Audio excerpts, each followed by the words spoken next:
You know how I've been ahead of schedule for a solid month and change? Yeah, you've had a lot of free time despite working almost, if not more, than 40 hours every week, sleeping 8 hours a day, working another 8-hour days on other things, and somehow you've been able to get enough time to hang out with us, including going to the range with me. I'm proud of you.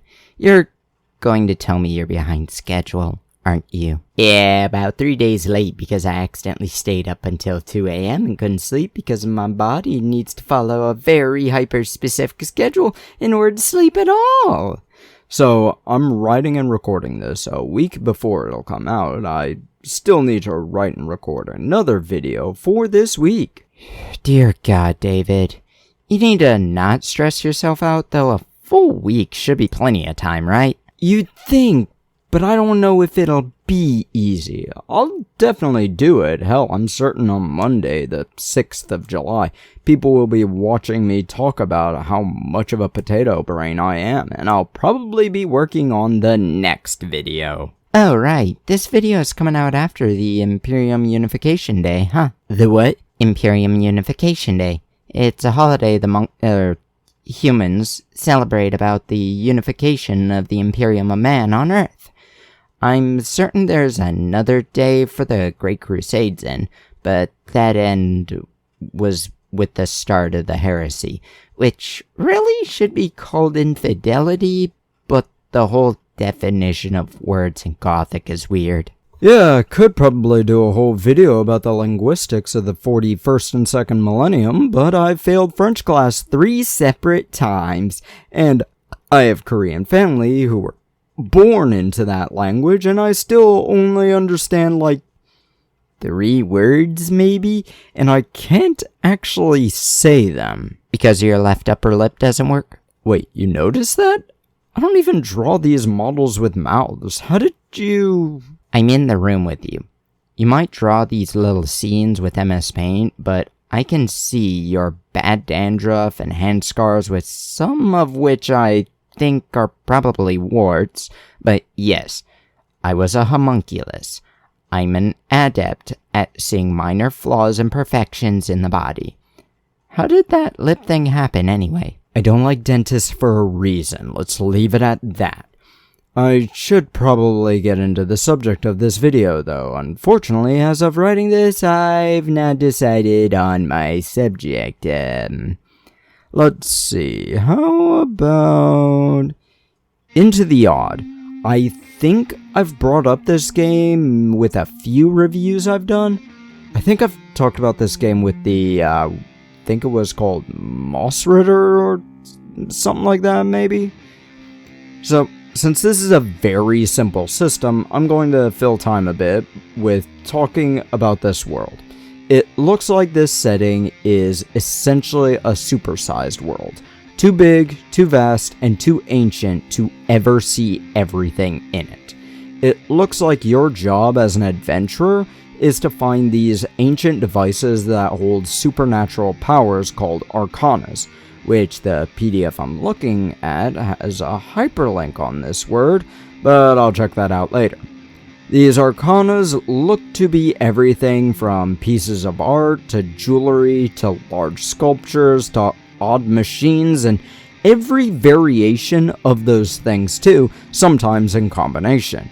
It looks like the major area is called Bastion, which also has a hyperlink, and when I click on it... it essentially opens up a sidebar with a brief description of the word. Arcana is above this word, and it says what I said earlier. So, these links won't be necessary for me to look through. Okay, that's fine. Bastion seems to be a huge city with heavy smog from the Industrial Revolution of the time. So, this is 1930s Los Angeles. You can get adventuring supplies here, including armor, weapons, firearms, and some arcanas. And you can sell the same things too, which will be sold for profit, as is the nature of all ownership. Under Bastion is called the Underground, which is a sewer system that leads into ancient caves and even some ancient cities too, with a number of unexplored areas, essentially a super dungeon under the Yawning Portal. This world also seems to be attacked in constant by creatures from beyond the stars. Aliens, eldritch, cosmics, and everything in between. Even on the world, some of the space beings have reproduced with the natural world, leading to unholy hybrids in the seas and in the far-off lands. Now, on to character creation. It's very simple. First, we'll need to roll 3d6 3 times. These will be your strength, dexterity, and willpower. Now, those first two, you know if you've played literally any TTRPG at all in the past. But willpower is your personality, basically. It's charisma, confidence, and your self-control, for brief descriptors. You'll roll those up and move on to hit protection, quote-unquote. It's your hit points. It's HP is what it is. That's just a straight d6. Nothing added, nothing changed. Simple. Then you'll go into your starter packages, which are the equipment, information, and other such stuff you'll start with. Companions may be necessary if you don't have enough players as well, but they'll essentially roll their stats in order and get a single HP and one-handed melee weapon. Now, for your starting packages, you'll look at the table provided, which spreads across 2 pages. You'll match your HP level with your highest ability score, which means your weakest will be with 1 HP and 3 to 9 in a stat, and you'll start with a sword, a pistol, modern armor, and the ability, quote, sense nearby unearthly beings, while the most powerful at 18 and 6 HP, you'll get a mace, a pigeon, and the ability Disfigured. If 2 characters would start with the same equipment package or starter package, the second player to choose would get the column to the left, but if that's not possible, to the right. But I will admit, I do question a few of these. Like, for example, for the first thing there, if you say got 4 in your highest stat, or maybe 9 in this case,